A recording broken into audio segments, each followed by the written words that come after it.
आमच्याकडे काही बऱ्याचदा स्थळं येतात. मग ती मुलींकडच्यांना ज्यावेळेस आम्ही विचारणा करतो की आपल्याला स्थळ कसं हवं, तर त्यांना एकतर सरकारी नोकरी किंवा खाजगी नोकरी किंवा त्याच्यामागं फॅमिलीचं एक चांगलं बॅकग्राऊंड असलं पाहिजे, शेती असली पाहिजे, समाजामधली त्या कुटुंबाची प्रतिष्ठा चांगली असली पाहिजे.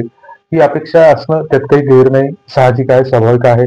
कारण भविष्यकाळ असं झालेला आहे की प्रत्येक पालक असा विचार करतो की उद्या चालून जर आपल्या मुलीच्या संसारामध्ये जर काही कुठे व्यसनाधीनता किंवा इतर काही गोष्टींनी प्रतिकूल गोष्टींनी जर शिरकाव केला तर आपल्या मुलीच्या आयुष्याची वाताहत नाही झाली पाहिजे. ही प्रत्येक आईवडिलांची इच्छा असते आणि ती स्वाभाविक आहे. परंतु बऱ्याचदा असं होतं की आमच्याकडे काही बायोडाटे आहेत की जी सरकारी नोकरीची स्थळं आहेत. मग ते मुलगी आहेत, वयातली आहेत, म्हणजे 25-26-27 वर्षाचं वय आहे त्यांचं, 30च्या आतले. आता लग्नाच्या वयाच्या मर्यादा थोड्या 30च्या पुढे सरकत आहेत. ती एक आपण आता त्याला फॅशन म्हणून आपण स्वीकारत आहोत. ते बरोबर आहे, चुकीचं आहे याचा विचार करायला कोणाकडे वेळ नाही. असो, तो आपला सध्याचा विषय नाहीये. परंतु मग आता बऱ्याचदा काय होतं की 3-4 स्थळं आमच्याकडे अशी आहेत की त्यांची सरकारी नोकरी आहे. म्हणजे पंचायत आणि महसूल विभागामध्ये ते वेगवेगळ्या पदावर कार्यरत आहेत. साधारणतः महसूल विभागामध्ये त्यांच्या वर्गवारीनुसार 30 ते 50 हजारापर्यंत वेतन असतं. फारसं काही काम नसतं या प्रशासकीय लोकांना आणि करप्शनचे त्यांना ऑप्शन असतात. तो आपला विषय नाहीये. परंतु ह्या गोष्टी आहे का? असो, तो आपला विषयच नाही मुळात. परंतु मग अशी परिस्थिती आहे की त्या मुलांकडे स्वतःची शेती नाहीये.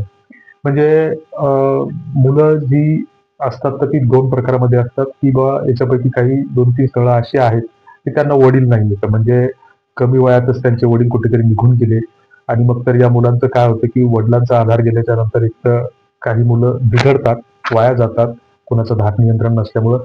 आणि काही जण त्या परिस्थितीची जाणीव ठेवून की आता आपल्या वडिलांचं छत्र हरवलेलं आहे.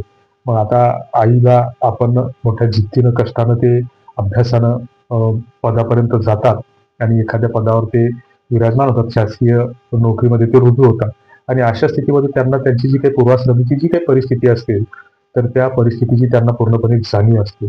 मग ही मुलं अशी बिघडण्याची शक्यता कमी असते. मात्र दुर्दैवाने त्यांच्याकडे शेती नसते आधारासाठी. आणि मग ज्यावेळेस आम्ही एखाद्या स्थळाकडे त्याचा विषय काढतो, तर मग साहजिकच ते म्हणतात, नाही बघ त्याची नोकरी आहे, 50,000 पगार आहे, ठीक आहे. पण उद्या त्याच्या नोकरीचं काही कमी जास्त झालं तर मग आमच्या मुलीनं काय करायचं? परंतु बरेच पालक हा विचार करत नाहीत की मग त्या नोकरीची नेमकी पडताळणी करत नाहीत. किंवा हा कायम आहे का नाही त्या सेवेमध्ये? त्याच्यानंतर याला पेन्शन वगैरे मिळणार की नाही? म्हणजे तो होऊन नोकरीवर असताना करणार काय की त्याची एक शक्यता अशी गृहीत धरली जाते की त्याला उद्या चालून एखाद्या भविष्यात व्यसन लागू शकतं. लागलं तर तो संध्याकाळी धाब्यावर निघेल.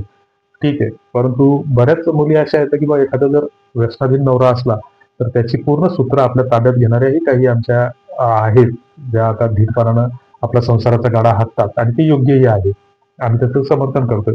परंतु मग अशा स्थितीत बरेच पालक असे विचारतात, उद्या जर याची जर काही कमी जास्त झालेलं व्यसन वगैरे लागलं किंवा आकस्मिक काही झालं, तर मग आमच्या मुलीनं काय करायचं?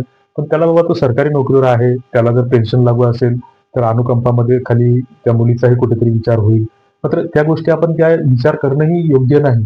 मात्र अशा काही लोकांच्या मनामध्ये शंका निर्माण होतात आणि त्या शंका निर्माण झाल्याच्या नंतर हा गोष्टीचा विचार कुठेतरी ते सोडून देतात आणि मग शोध घेत बसतात की बाबा स्थिर स्थावर मालमत्ता. म्हणजे आपण काय करतो एक प्रकारे की सुखाचं मूल्यमापन हे आपल्या स्थावर इस्टेटीमध्ये, मालमत्तेमध्ये, पैशामध्ये करायला लागलो. मात्र सुख नेमकं कशामध्ये असतं हेच आपल्याला अजून कळलं नाही. मुलगा गुणवान असेल, कर्तृत्ववान असेल, त्याचं फॅमिली बॅकग्राऊंड चांगला असेल, तर आर्थिक चढ-उतार हे आयुष्यात प्रत्येकाचे येतच असतात. आणि अशा स्थितीमध्ये जर आपण एखाद्या चांगल्या स्थळाचा, आपल्या आपसातील स्थळाचा जर विचार केला, नंतर त्याच्यामध्ये जर काही प्रतिकूल परिस्थिती निर्माण होत असेल, काही संकट येत असतील, तर तो आपल्या नशिबाचा भाग समजून त्याला सामोरं गेलं पाहिजे. मात्र हा विचार आपण कुठेतरी करत नाही आणि मग या सुखाच्या शोधापायी किंवा या अनावश्यक गोष्टीच्या शोधापायी कुठेतरी मग आपलं नकळतपणे अपेक्षा जुळत नाहीत आणि वय वाढत जातं. आणि अशामध्ये आता बऱ्याच मुली अशा आहेत की ज्यांनी 30शी पार केलेली आहे आणि त्यांच्यासाठी आता योग्य तो वर मिळत नाही. म्हणजे त्यांना ज्या काही सुरुवातीला ज्या काही अपेक्षा होत्या विमानात बसायच्या, तर त्या आता ऑटोमध्ये पण बसायला तयार आहेत, अशी स्थिती निर्माण झालेली आहे. तर ही कुठेतरी ॲडजस्टमेंट नावाचा जो काही शब्द आपल्या सगळ्यांसाठी लागू आहे, तर ती तडजोड आपण कुठेतरी स्वीकारली पाहिजे. आणि पुरेपूर 36 पैकी 36 गुणाच्या अपेक्षा कोणाच्याच जुळणार नाहीत. कुठे उंचीमध्ये फरक पडेल, कुठे शिक्षणामध्ये पडेल. सगळंच काही व्यवस्थित असलं तर गण, गोत्र, देवक ह्या गोष्टी कुठेतरी जुळणार नाहीत. गुणांकन तुमचं होणार नाही. नाहीच सगळं बरोबर व्यवस्थित झालं, तुमचे गुन्हे जुळले, तर एकमेकांचे स्वभाव जुळणार नाहीत. म्हणजे आमच्याकडे पहिले शेतकरी कुटुंबामध्ये बैलजोडी असायची, तर शिवळावर ओढणारे बैल असायचे. तर त्या पद्धतीने अनेकाच्या म्हणजे नवरा एका शिवळावर ओढते, बायको दुसऱ्या शिवळावर ओढते, सासू सासरे वेगळ्या अंगात चालतात आणि त्याच्यामुळे मग त्या संसाराच्या कुठेतरी वाताहत होत आहेत. 12 लाखापेक्षा अधिक खटले सध्या कौटुंबिक न्यायालयामध्ये प्रलंबित आहेत. गेल्या 2-3 वर्षामध्ये त्याची दुपटीन तिपटीन संख्या वाढते आहे आणि हे कुठंतरी आपण थांबवलं पाहिजे. कुठेतरी बॅक टू बेस गेलं पाहिजे, असं आम्हाला वाटतं. तुम्हाला काय वाटतं ते कमेंट बॉक्समध्ये नक्की कळवा. तर धन्यवाद. जय जिजाऊ.